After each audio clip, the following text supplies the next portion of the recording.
sarap. Ayan, tamang-tama na yung pagkaluto niya mga kakusina. Hello mga kakusina, tara samahan niyo ako magluto na naman tayo ng ating ulam for today's video. So, meron tayo dito nga dalawang chicken. Ayan, hiniwa ko lang siya. Tapos tinanggal ko lang yung pinakalaman niya sa breast niya. I-set aside muna natin siya.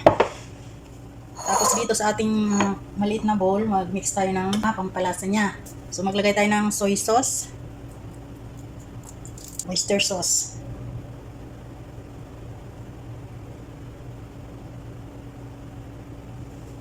Lagyan natin ng kunting asin. Tapos onion powder, garlic powder, paminta, ika. Lagyan natin ng pampakulay itong hanato powder. Tapos lemon juice.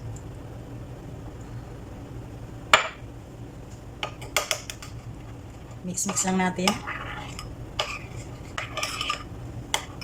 So ayan, tapos ilagay na natin dito sa ating chicken. So mix lang natin, i-cook lang natin yung mga chicken natin. So malinis naman yung kamay ko.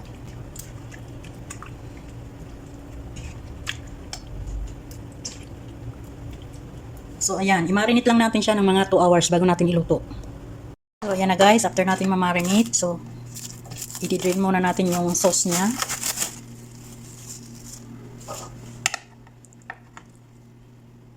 Transfer lang natin dito sa isang lagayan para medyo ma-drain yung ano niya, katas-katas bago natin siya i-prito. Ayan lang natin na ma-dry yung ating chicken. So ayan na guys, start na tayo mag-prito. So ayan, naglagay na ako ng mantika sa ating kawali.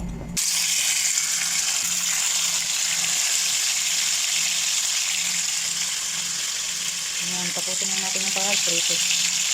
Check natin. So, balik-balik pa rin lang natin guys.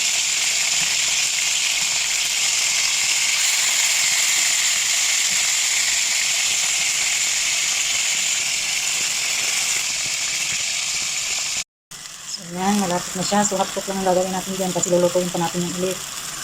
Yan, ito natapos natin. So, yan. Maya-maya konti, magigita na tayo. So, ayan, dyan sa ating pinatutuan ng manok, dyan na tayo magigita. So, huwag nyo nang pansin yung itim-itim kasi nandyan yung lasa ng ating chicken. So, igita natin yung onion. Mamaya nawawala din yung itim-itim na yan.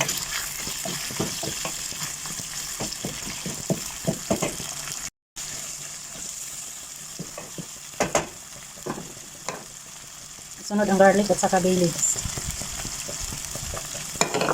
Ang bango mga kakusina.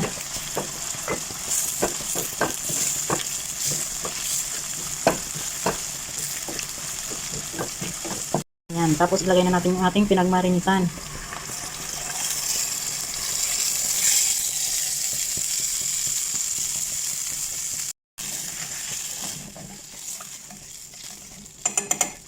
Tapos ilagay na natin yung ating pinagprito na chicken.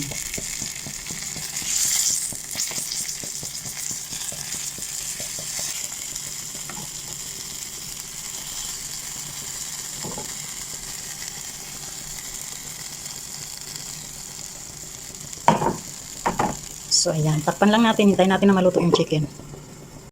Ayan, check natin guys. Ayan, kumulo na siya. Ang sarap.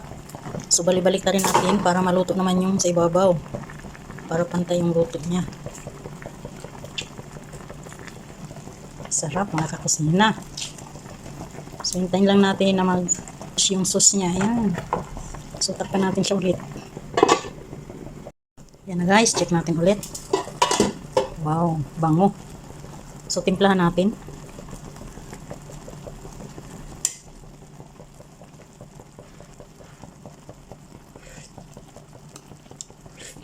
Tama lang yung timpla ko. Pero lagyan natin siya ng sugar. Ito, brown sugar. 2 tablespoon. Para medyo manamis-namis.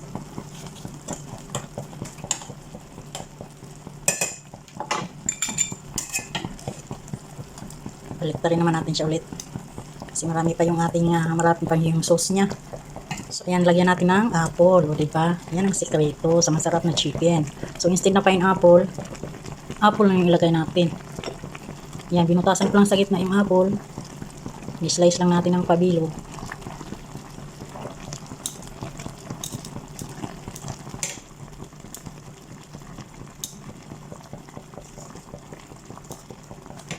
So, hindi ko na binalatan yung apple kasi masarap naman yan. Nandyan yung vitamin sa balat.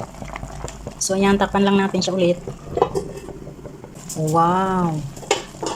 Ang sarap! Ayan, tamang-tama na yung pagkaluto niya, mga kakusina. O, diba? Yummy!